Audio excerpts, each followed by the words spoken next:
అంబేద్కర్ సాక్షిగా స్వేచ్ఛ ఇచ్చినాం. రాష్ట్రంలో ప్రజల ఆంక్షల మేరకే పాలన. 6 గ్యారెంటీలు ఇచ్చి నెరవేర్చినాం. పోలీస్ శాఖలో రాజకీయ జోక్యం లేదు.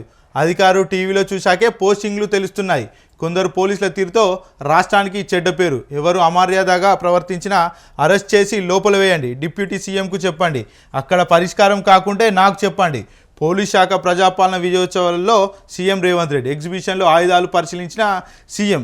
ఇక ఏదైతే రేవంత్ రెడ్డి నిన్న పెట్టినటువంటి సభలు ఏదైతున్నదో ప్రజాపాలన విజయోత్సవాల సభలో చాలా వరకు అయితే ఆయన మాట్లాడిన మాటలు అయితే చాలా విడ్డూరకరం అని చెప్పుకోవచ్చు. ఎందుకంటే 6 గ్యారెంటీలు నెరవేర్చినామని చెప్తాడు. మరో పక్క ఏమంటాడు, మీకు పోలీసులు అతి చేస్తే మిమ్మల్ని ఖచ్చితంగా శిక్షిస్తామని చెప్తాడు. మరి పోలీసులు ఈరోజు అతి చేస్తున్నారు. లగాచెర్ల ఇష్యూ చూడొచ్చు, రామన్నపేట కావచ్చు, లేకపోతే ఇటు నిర్మల్ జిల్లాకు సంబంధించి అక్కడ చూడొచ్చు, ఇంకెక్కడ చూసినా కూడా పోలీసులు అతి చేసిరు. మరి అది కనబడతలేదా? హోమ్ మినిస్టర్గా మీరే ఉన్నారు కదా, దానికి సమాధానం చెప్పాలి. ఇప్పటి వరకు కూడా అసలు మరి హోంశాఖ మంత్రి ఉన్నప్పుడు ఇప్పటి వరకు కూడా వాళ్ళకి సంబంధించిన సమీక్ష సమావేశాలు ఏర్పాటయ్యాయో, రివ్యూ మీటింగ్లు పెట్టవు, ఒక డీజీపీ తోటి మాట్లాడిన సందర్భాలు ఉండేవి. శాంతి భద్రతల గురించి ఏముండదు, కేవలం మాటలు చెప్పాలి, మూటలు కట్టాలి, అంతే. 2-3 చర్యలు తెలుసు. ఇక ఈయనేమంటాడు, ఈయన ఏమంటాడు, ఎవరు అమర్యాదగా ప్రవర్తించిన అరెస్టు చేసి లోపలేయండి. మరి ముఖ్యమంత్రి కూడా అమర్యాదగానే ప్రవర్తిస్తున్నాడు, వాళ్ళకి సంబంధించిన మంత్రులు కూడా అమర్యాదగానే ప్రవర్తిస్తున్నారు. మరి వాళ్ళని ఎక్కడేయాలి? ఇప్పుడు మీ ఎమ్మెల్యేలు ఒక కులానికి సంబంధించిన ఏదైతే వర్గం ఉందో వర్గాన్ని కూడా మొత్తం కూడా అవహేళన చేసినట్టు మాట్లాడు, వాళ్ళని కించపరిచేటట్టు మాట్లాడిండు. మరి ఆయననేం చేస్తున్నారు ఈరోజు? ఇక పోలీసులకు సమస్యలు ఉంటే ఉన్నతాధికారులకు చెప్పండి, లేకపోతే డిప్యూటీ సీఎం చెప్పండి, అక్కడ పరిష్కారం కాకుండా నాకు చెప్పండి అంటున్నాడు. అరే మరి అక్కడ ఇప్పుడు ఉన్నటువంటి హోంశాఖ మంత్రి ఏం చేస్తున్నాడు? ఎందుకు హోంశాఖ మంత్రిని ఇప్పటివరకు నియమిస్తలేడు? శాంతి భద్రతలు అదుపులో లేవు, లా అండ్ ఆర్డర్ పరిస్థితి దిగజారిపోయింది. మరి హోంశాఖ మంత్రిని ఇప్పటివరకు ఎందుకు నియమిస్తలేడు? చెప్పాలి, ఎందుకు ముఖ్యమంత్రికి చెప్పాలి? వీళ్ళిద్దరు ఎప్పుడు బిజీలోనే ఉంటారు కదా, ఢిల్లీకి ఓడు అచ్చుడుకు బిజీలోనే ఉంటారు కదా. వీళ్ళకి చెప్పే పరిస్థితులు ఎక్కడ ఉంటాయి పోలీస్ అధికారులు? ఎందుకు మరి ఇప్పటి వరకు కూడా ఏదైతే హోమ్ మినిస్టర్ని ఎందుకు నియమిస్తలేరు? దీనికి సమాధానం చెప్పాలి కదా మీరు. ఇక నిన్న ఏదైతే పోలీస్ అది ఎగ్జిబిషన్లో ఆయుధాలు పరిశీలించిన సీఎం. వాస్తవంగా నిన్న ఏదైతే అంబేద్కర్ విగ్రహం పక్కనే, అంటే ఏదైతే నక్లెస్ రోడ్లో ఉన్నటువంటి సచివాలయం పక్కనే ఉన్నటువంటి అతిపెద్ద అయిన అంబేద్కర్ విగ్రహం పక్కనే ఇది విజయోత్సవ సభలు పెట్టింది సీఎం రేవంత్ రెడ్డి. కానీ పక్కనే ఉన్నటువంటి అంబేద్కర్ విగ్రహాన్ని కనీసం పూలమాల వేసుడో, లేకపోతే ఆడ జస్ట్ పోయి దండం పెట్టుకోడో, లేకపోతే అధికారిక కార్యక్రమాలు చేసుడో, లేకపోతే గేట్లు తీసి సందర్శకులను లోపలికి పంపించడో. సరే మీతోటి కాకపోతే ప్రజలన్నా లోపలికి ప్రవేశం చేస్తే అయిపోతుండే కదా. వాళ్ళు దండం పెట్టుకొని వాళ్ళు నివాళులు అర్పించుకుంటుండే కదా.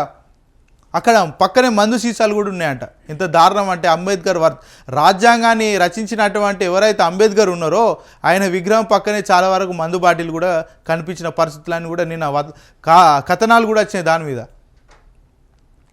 ఈరోజు సీఎం రేవంత్ రెడ్డి ఉన్నాడంటే కూడా ఇది ఏదో నువ్వు అనే ప్రజాపాలన కావచ్చు, లేకపోతే ప్రతిపక్షాలు ఎవరున్నాయన్నా కూడా కేవలం అంబేద్కర్ తోటే కదా.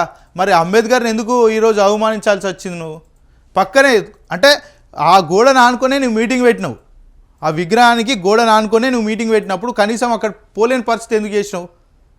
దానికి ఆపోజిట్లోనే ఇది ఒక సంబంధించిన మీటింగ్ అరేంజ్ చేశారు, దానికి ఆపోజిట్లోనే.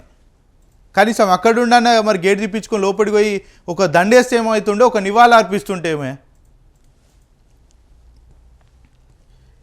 ఇక బయటికి రానియలే, అంబేద్కర్ తానికి పోనీయలే. ఎక్కడికక్కడ బీఆర్ఎస్ నేతల గృహ నిర్బంధం, శాంతియుత నిరసన పిలుపుతో అడ్డగింత, ముఖ్య నేతల ఇంటి ముందు భారీ భద్రత, రాష్ట్రంలో అప్రకటిత ఎమర్జెన్సీ. వాస్తవంగా ఏమంటాడు, అధికారంలోకి వచ్చిన వెంటనే అధికారంలోకి రావడానికి మేము అంబేద్కర్ ఆశయాలను కొనసాగిస్తాం, మేము ఏదైతే నిరసన చేస్తారో శాంతియుతంగా నిరసన చేస్తారో దాన్ని అంగీకరిస్తాం, స్వేచ్ఛ కూడా ఎవరైతే వాళ్ళు నిరసన తెలిసిపెచ్చుకోవచ్చు, కంచెలు కూడా బద్దలు కొట్టినామని చెప్తారు రేవంత్ రెడ్డి. మరి ఇక్కడ పరిస్థితి ఏంది? వాళ్ళు అంబేద్కర్ ముందట శాంతియుతంగా నిరసన తెలియజేస్తామని బీఆర్ఎస్ నాయకులు అంటే నీకు వచ్చిన భయం ఏంది? అక్కడ ఎందుకు కొనియాలి? అక్కడి వాళ్ళని శాంతియుతంగానే కదా వాళ్ళు ఆ నిరసన చేస్తామని చెప్పారు. పోనిస్తే ఏమవుతుండే? అంటే దీంట్లో ఏమంటారు, మళ్ళీ శాంతి భద్రతలు అదుపులో ఉండే వాళ్ళు పోతా అని చెప్తారు. పోకపోతే కేసులు వేస్తారు కదా మీరు. అంటే భయం కంప్లీట్గా ఏంటంటే ప్రతిపక్ష నాయకులు బయటకు వస్తే భయం. మళ్ళీ పక్క చూసుకుంటే అంబేద్కర్ గురించి ఏడో మాట్లాడతారో నా పరువేడ పోతుందో అని అదొక భయం. వీళ్ళు ఇచ్చినటువంటి గ్యారెంటీలు ఏవైతున్నాయో ఆటి బయటికి తీస్తే అవి భయం. మొత్తానికైతే వాళ్ళని ఇప్పటికీ హౌస్ అరెస్టులు చేసుడు, ఇబ్బంది పెట్టుడు ప్రతిపక్ష నాయకులు. మళ్ళీ మీదికెళ్ళి మాట అంటారు, ప్రతిపక్ష నాయకుల సూచనలు తీసుకుంటామని చెప్తారు. ఇదేనా తీసుకునే సూచనలు, సలహాలు? స్టేజ్ల మీదకి ఎక్కగానే మొత్తం మాటలు కోటలు అవుతాయి డైరెక్ట్.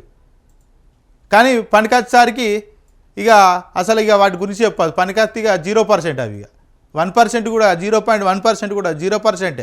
పనులు అసలు కానే కావు, కానీ మాటలు అయితే కోటలు దాటుతాయి.